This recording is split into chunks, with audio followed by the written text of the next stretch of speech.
અહીંયા જેટલી ગરમી લાગે છે અંદર કેટલી લાગે છે?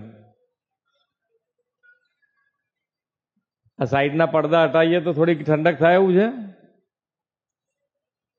કે ખુલેવા છે સાઈડના પડદા? માન્ય વડાપ્રધાન શ્રી દ્વારા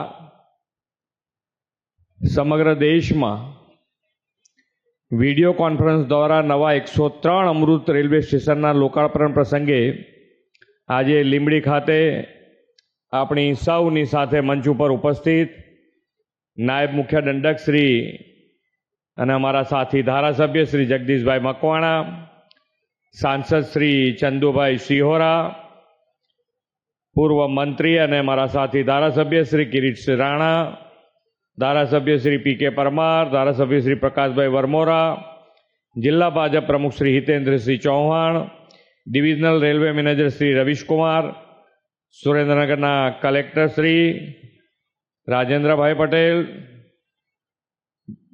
ડીડીઓ શ્રી કે.એસ. યાજ્ઞિક, સુરેન્દ્રનગર નાયબ પોલીસ અધિક્ષક અશોકકુમાર યાદવ, લીંબડી નગરપાલિકાના પ્રમુખ શ્રી રઘુભાઈ પટેલ, લીંબડી તાલુકા પંચાયતના પ્રમુખ શ્રીમતી હર્ષાબા રાણા, સુરેન્દ્રનગર જિલ્લા ભાજપ ઉપપ્રમુખ શ્રી રાજભા ઝાલા,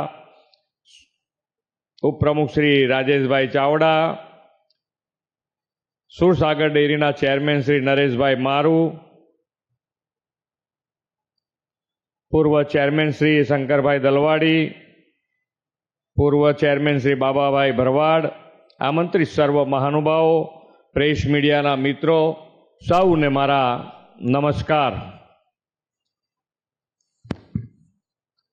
અત્યારે તો આપણને બધાને ખબર છે કે ઓપરેશન સિંદૂર અને ઓપરેશન સિંદૂરની જ્વલંત સફળતા માટે વિશ્વ નેતા અને યશસ્વી વડાપ્રધાન શ્રી મોદી સાહેબ અને દેશની સેનાના સમગ્ર જવાનોને ગુજરાતની જનતા વતી ખૂબ ખૂબ અભિનંદન પાઠવું છું. વડાપ્રધાન શ્રી મોદી સાહેબે દેશના સેવાનું દાયિત્વ સંભાળ્યું ત્યારથી સેનાથી લઈને સામાન્ય માનવીની સુવિધા, સજ્જતા અને સુખાકારી માટે ઇન્ફ્રાસ્ટ્રક્ચર અને આધુનિકરણને પ્રાથમિકતા આપી છે. ઇન્ફ્રાસ્ટ્રક્ચર એટલે માત્ર મોટા માળખાઓમાં ઊભા કરી દેવા એવી પ્રણાલીને આદરણીય વડાપ્રધાનશ્રીએ ધરમૂળથી બદલી નાખી છે. ખાસ કરીને રેલવે, રોડ, હવાઈ સેવા સહિતની પરિવહન સેવાને વધુ સુવિધાયુક્ત બનાવીને ઇઝ ઓફ લિવિંગ વધારવાનો અભિગમ તેમણે અપનાવ્યો છે. તેમના નેતૃત્વમાં રેલવે પરિવહનની સાથે દેશ, સમાજ અને સંસ્કૃતિને જોડવાની પ્રણાલી રૂપે ઉભરી છે. રેલવેનો કાયાકલ્પ, સ્ટેશનોના આધુનિકરણ અને યાત્રી સુવિધાના નવતર આયામોનું વિઝન અને રાષ્ટ્ર નિર્માણ માટેના સંકલ્પ સાથે વડાપ્રધાનશ્રીએ શરૂ કર્યો છે. અમૃત સ્ટેશન યોજનામાં દેશમાં 1300થી વધુ રેલવે સ્ટેશનોનું આધુનિકરણ કરવામાં આવી રહ્યું છે અને તેમાં ગુજરાતના 87 સ્ટેશનો પણ સમાવેશ કરવામાં આવ્યો છે. આજે આ 87 સ્ટેશનોમાંથી 18 સ્ટેશનોને રૂપિયા 164 કરોડના ખર્ચે પુનર્વિકસિત કરી દેવામાં આવ્યા છે. તેના આજે વડાપ્રધાનશ્રીના હસ્તે ઉદ્ઘાટન થવાના છે. તે અંતર્ગત રૂપિયા 10.55 કરોડના ખર્ચે આધુનિકરણ પામેલા લીંબડી રેલવે સ્ટેશનનું પણ આજે વડાપ્રધાનશ્રીના હસ્તે ઉદ્ઘાટન થવા જઈ રહ્યું છે. લીંબડી તો આધુનિક ભારતના સ્વપ્ન દ્રષ્ટા સ્વામી વિવેકાનંદજી સાથે સીધો સંબંધ રહ્યો છે. સ્વામી વિવેકાનંદજીએ પોતાના ગુરુ સ્વામી શ્રી રામકૃષ્ણ પરમહંસના અવસાન પછી ભારતમાં આધ્યાત્મિક ચેતના જગાવવાની ઈચ્છા જાગીને તેમણે 1890 થી 1893 સુધી ભારતના વિવિધ ભાગોમાં વિચરણ કર્યું હતું.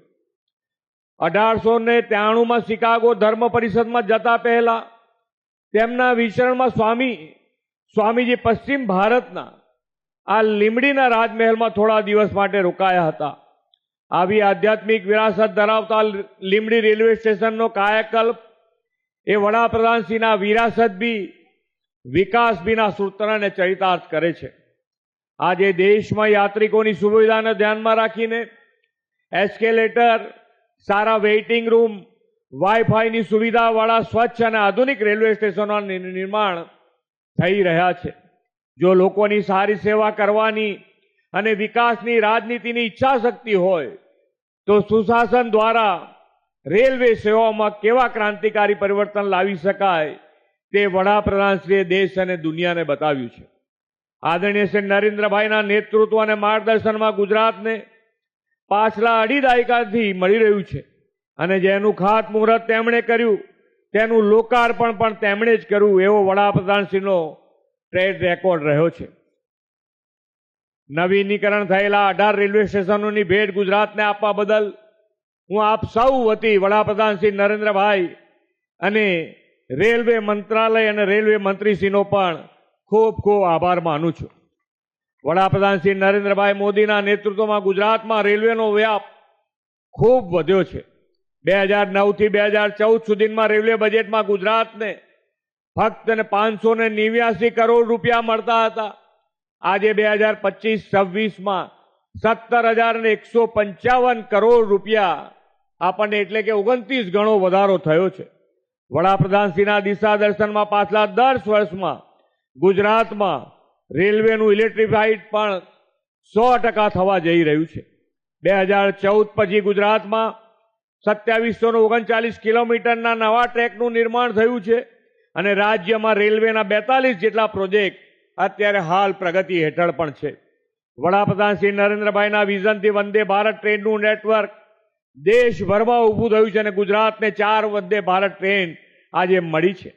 વિશ્વના અગ્રગણ્ય પર્યટન સ્થળ સ્ટેચ્યુ ઓફ યુનિટી સુધી યાત્રિકો સરળતાથી પહોંચી શકે તે માટે રેલવે સેવાથી તેને જોડવામાં આવ્યું છે. સાબરમતી રેલવે સ્ટેશનનું દાંડી માર્ચની થીમ પર સોમનાથ રેલવે સ્ટેશનનું મંદિરના વાસ્તુશિલ્પ આધારિત નવનિર્માણ માટેના કામો પ્રગતિમાં પણ છે. વડાપ્રધાનશ્રીએ વિકસિત ભારત 2047નો સંકલ્પ આપણને આપ્યો છે. વિકસિત ભારતની આર્થિક ગતિ પ્રગતિમાં રેલવે માલસામાન હેરાફેરીથી લઈને પ્રવાસનને વેગ આપનારું મોટું પરિબળ બનશે. વડાપ્રધાનશ્રીની વિઝનરી લીડરશીપમાં દેશનો આ અમૃતકાળ રેલવે સેવા સુવિધાઓનો સુવર્ણકાળ બની રહેશે એવા વિશ્વાસ સાથે વિરમું છું. ભારત માતા કી જય. વંદે માતરમ. જય જય ગરવી ગુજરાત.